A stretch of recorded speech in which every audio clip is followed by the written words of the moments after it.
دل نواز صاحب یہ ارشاد فرمائیے کہ یوں تو تمام جو عبادات ہیں ان کا کچھ نہ کچھ اثر ہمارے قلوب پر ہوتا ہے، لیکن صوفیہ فرماتے ہیں کہ نفس کے خلاف جو فائدہ ہمیں روزہ دیتا ہے وہ کوئی اور عبادت بھی نہیں دیتی، تو اس کی تو ذرا وضاحت فرمائیے۔ جی بسم اللہ الرحمن الرحیم۔ میں سب سے پہلے پروفیسر صاحب آپ کا شکر گزار ہوں کہ اس بابرکت مہینے میں اس خوبصورت موضوع پر گفتگو کے لیے آپ نے مدعو فرمایا۔ بہت مہربانی سر۔ آپ نے فرمایا کہ صوفیہ کرام وہ سب سے زیادہ روزے کے حوالے سے بتلاتے ہیں کہ روزے کے جو اثرات ہیں وہ نفس پر سب سے زیادہ ہیں۔ جی جی۔ ویسے تو ہر عبادت کا اپنا ایک اثر ہے اور اپنا وہ ایک نتیجہ پیدا کرتا ہے، جی جی۔ لیکن روزہ ایک ایسی عبادت ہے کہ اس کے اثرات یا اس کی اہمیت اس سے بھی واضح ہوتی ہے کہ نبی کریم صلی اللہ علیہ وسلم نے ارشاد فرمایا کہ اللہ تعالیٰ فرماتے ہیں کہ الصوم لی وانا اجزی بہ، کہ روزہ میرے لیے اور میں خود ہی اس کی جزا دوں گا۔ اور ایک دوسری روایت میں آتا ہے کہ میں خود ہی اس کی جزا ہوں، یعنی گویا کہ دیدار الہی وہ روزے کی جزا ہے۔ اب چونکہ صوفیہ کرام ان کا جو محنت کا مرکز ہے وہ اصلاح نفس ہوتا ہے، جی جی، وہ نفس کی درستگی پر محنت کرتے ہیں، بالکل ایسا، اور نفس کی اصلاح اور نفس کو مغلوب کر کے روحانی طاقت کو وہ ظاہر کر کے اللہ تک پہنچاتے ہیں، اللہ کا تعارف کرواتے ہیں، انسانی دل کے اندر اللہ کی محبت اور عظمت پیدا کرتے ہیں۔ بالکل ٹھیک۔ اور اللہ کی محبت اور عظمت اور انسان کی روحانی طاقت میں بلند ہونے میں جو سب سے بڑی رکاوٹ ہے وہ نفسانی خواہشات ہوتی ہیں۔ جی بالکل، کہ انسان کی نفسانی خواہشات یا اسے مشغول رکھتی ہیں یا پھر وہ اسے اس قدر ظلم کے اندھیروں میں لے جاتی ہیں کہ وہ اپنے رب تک نہیں پہنچ سکتا۔ جی بالکل۔ تو اب روزے کی نیچر کو دیکھیں تو روزہ نفس کو سب سے پہلے خواہشات کے کنٹرول پر لگاتا ہے کہ انسان ہر وقت کھا رہا ہے، پی رہا ہے اور دنیا کی جو ہے جمالیات کے اندر، خوبصورتیوں اور رنگینیوں کے اندر لگا ہوا ہے، تو روزے نے ایک دم سے اسے ایک لمبے وقت کے لیے 12، 14، 17 گھنٹے تک کا بھی روزہ ہوتا ہے تو ان ساری چیزوں سے الگ کر دیا۔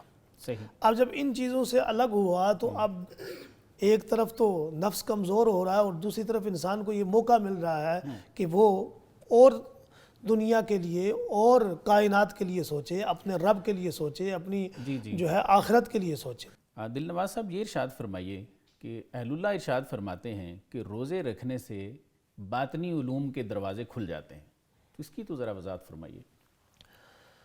جی سب سے پہلے تو اس حوالے سے یہ معلوم ہونا چاہیے کہ جو علم ہے، علم کے جو ذرائع ہیں وہ کیا ہیں؟ جی تو علم کے بیسیکلی بنیادی طور پر 3 ذرائع ہیں۔ ٹھیک ہو گیا۔ ایک نقل، یعنی کتابوں میں لکھی ہوئی بات ہے یا سنی ہوئی بات ہے، ایک ذریعہ یہ ہے۔ صحیح۔ دوسرا ذریعہ عقل ہوتا ہے کہ انسان اپنی عقل سے کسی بات کو سوچتا ہے، سمجھتا ہے، غور و فکر کر کے کسی چیز تک پہنچتا ہے۔ اور تیسری چیز کشف ہے۔ ٹھیک ہو گیا، کہ انسان اپنی وجدانی طاقت سے کسی چیز تک پہنچتا ہے، اپنی روحانیت سے، روحانی طاقت سے۔ واہ۔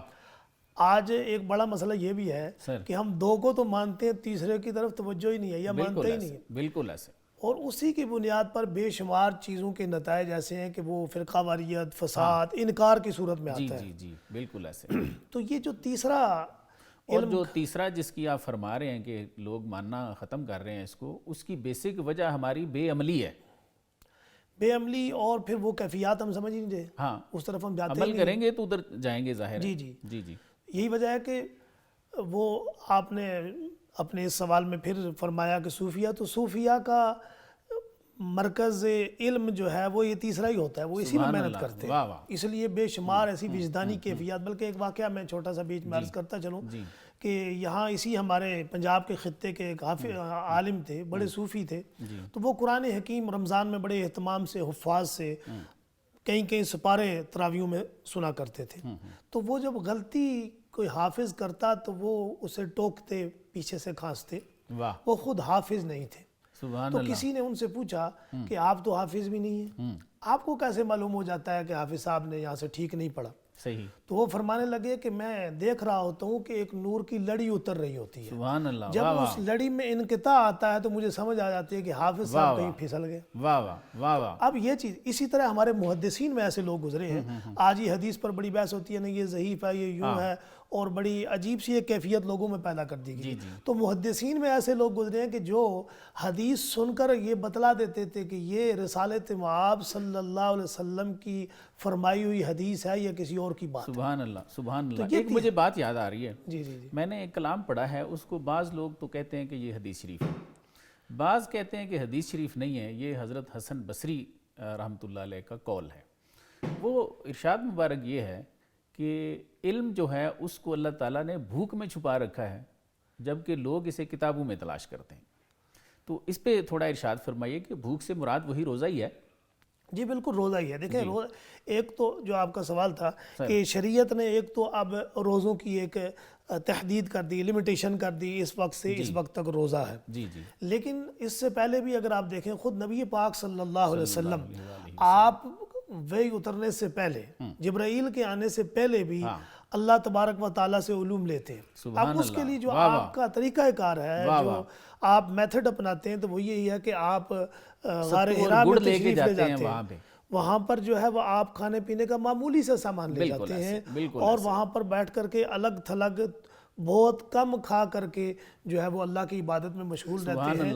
اور پھر آپ پر وحی آتی ہے تو گویا کہ آپ وحی کو برداشت کرتے ہیں. یہی وجہ ہے کہ آپ صلی اللہ علیہ وسلم پر وحی آتی تو آپ کو پسینہ آ جاتا ہے. تو گویا ایک بڑا مشکل مرحلہ تھا، تو وہ اس انداز سے آپ اس کو حل کرتے.